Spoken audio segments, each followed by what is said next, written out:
अस्सलाम वालेकुम दोस्तों, आज की वीडियो में हम कुवैत की 3 बड़ी खबरें जो हैं वो आप तमाम दोस्तों के साथ शेयर करने वाले हैं। तो अगर आप कुवैत में रहते हैं और कुवैत के हालात से बाखबर रहना चाहते हैं तो इस वीडियो को आप शुरू से लेकर आखिर तक जरूर देखें। दोस्तों वीडियो पसंद आए तो लाइक और शेयर जरूर करें। चलिए दोस्तों, भी बढ़ते हैं अपडेट की तरफ।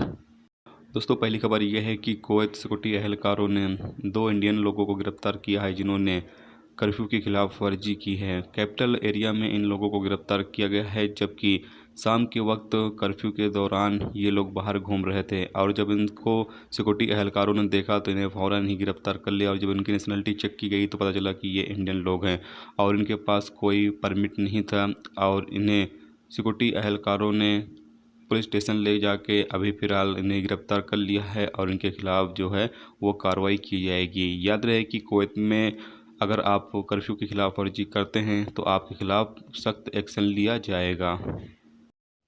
अगली खबर यह है कि कुवैत के बिनीद अलगार में रेजिडेंशियल एरिया की 3 बिल्डिंग को मिनिस्ट्री ऑफ हेल्थ ने चारों ओर से उसको घेरा कर लिया और उसमें मौजूद जो लोग थे उन तमाम लोगों को जो है वो कोरोना को लेकर चेकअप किया गया है, यानी कोरोना के हवाले से चेकअप किया गया है।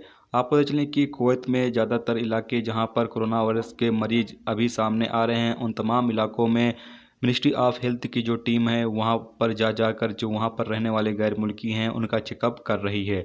तो ये एक अच्छा कदम जो है वो कुवैत हुकूमत की तरफ से उठाया जा रहा है कि धीरे धीरे करके जो है वो तकरीबन पूरे कुवैत में मौजूद जो अजनबी लोग होंगे या फिर कुवैती शहरी होंगे उन तमाम लोगों का चेकअप किया जाएगा।